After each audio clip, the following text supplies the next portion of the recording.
Got to tell you about something happening in Detroit. A group of people is trying to help people in a similar situation and at the same time revitalize that city by trying a tiny new approach that could really serve as a nationwide solution. Cass Community Social Services is building more than 24 tiny homes, and they're building them for low-income residents and people who used to be homeless. These homes are being built on abandoned, vacant lots. Renters can eventually own them if they keep in good standing.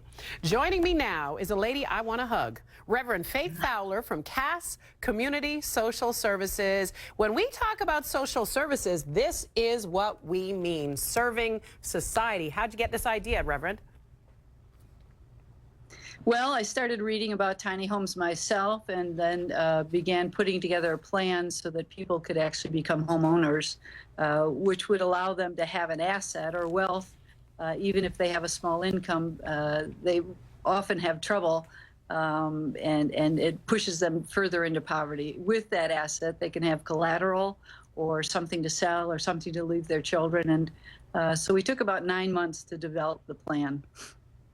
Well, this is really well thought out. Rent will be limited to 1/3 of each tenant's monthly income. So you pay what you can afford, which I think is genius. And here's what else I think is just a stroke of genius.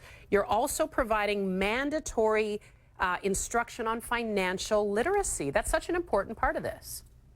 Yeah, they'll live in the houses for 7 years as renters, and once a month they'll have classes both on, how to deal with debt and budgets and FICO scores and investments. And actually growing their income.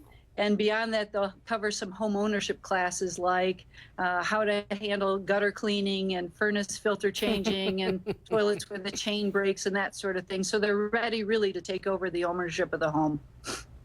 I also like that these homes are located in central Detroit, not out in the outskirts, forgotten somewhere. What do you think this is going to mean to that city?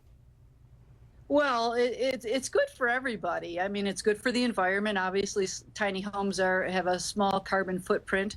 It's good for the renters to become homeowners because of the asset aspect. It's good for the neighborhood because 25, more lots will be filled with people, repopulated. It's good for the city because they'll become taxpayers. It's good for the larger community, especially the homeless community, to see that somebody who used to be homeless now is a stakeholder in our neighborhood. So it really is good on so many levels. We're very excited about it.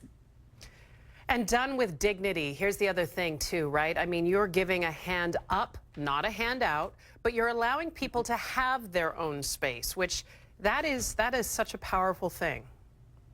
Yeah, even during the rental phase, there'll be dignity. They can have company, they control their temperature, they can have a pet, they can put in a garden, they can decorate the way they want to. It's theirs, which is very different than a shelter experience or even some apartment experiences. So, and the other thing that we're really excited is that every single house will be distinctive and different. So that one will be a Cape Cod and a Tudor, and so they'll have some real pride in their personality. Home. Yeah. Reverend Faith Fowler, what a gal, what a group. Thank you so much. Hopefully there will be some other communities that say, I like what they're doing in Detroit. Let's see if we can do it in our community. We've got a homeless issue we got to tackle. Thanks for joining us and telling us about this terrific program. Thank you.